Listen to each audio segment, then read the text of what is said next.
untuk item kids, untuk item kanak-kanak nombor 2 yang saya pin sekarang.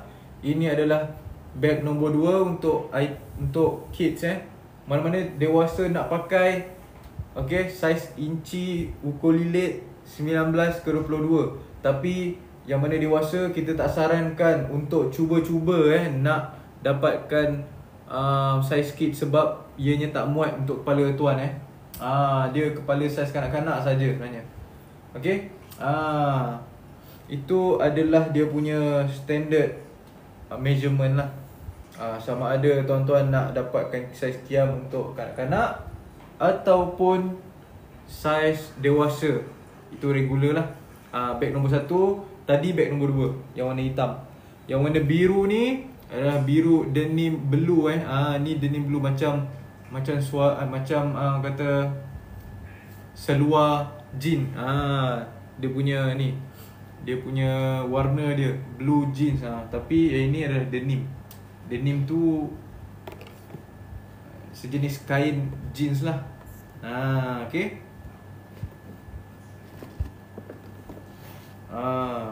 Nak pilih mana antara snapback dan baseball,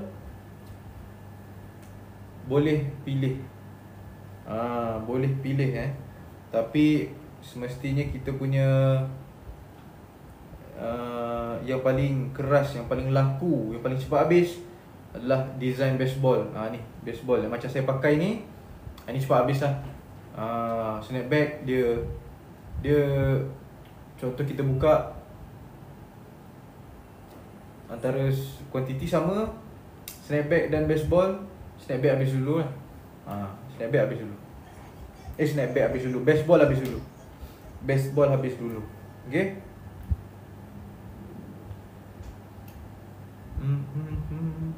Pada siapa yang baru masuk, saya ucapkan ribuan terima kasih. Bagi siapa yang dah tak sempat nak buat pembelian, tidak mengapa. Okay, esok ada lagi, ataupun malam ni tuan-tuan. Malam ni tuan-tuan boleh dapatkan. Okay. Ada lalat sikit. Minta maaf. Bukan lalat tu, tak tahulah nyamuk ke.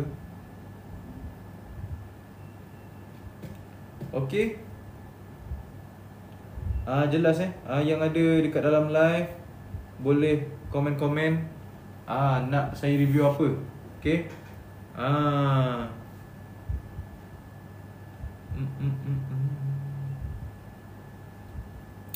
Berbaki sahaja lagi 2 minit sebelum 4 minit lah sebelum kita masuk waktu maghrib. Kita akan berikan laluan untuk azan maghrib berkumandang. Okay. Dan seterusnya kita akan endkan live lah. Okay, kita endkan live pada 7.05 minit. 7.05 minit. Cap biru ni saiz apa bang? Saiz regular ataupun saiz dewasa. Okay. Saiz dewasa. Macam saya pakai ni saiz dewasa lah.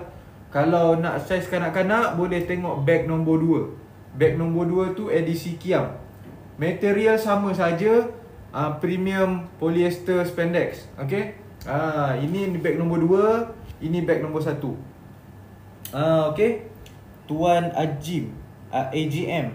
Okay. Tuan AGM. Ni. Ini adalah bag nombor 2 untuk kanak-kanak.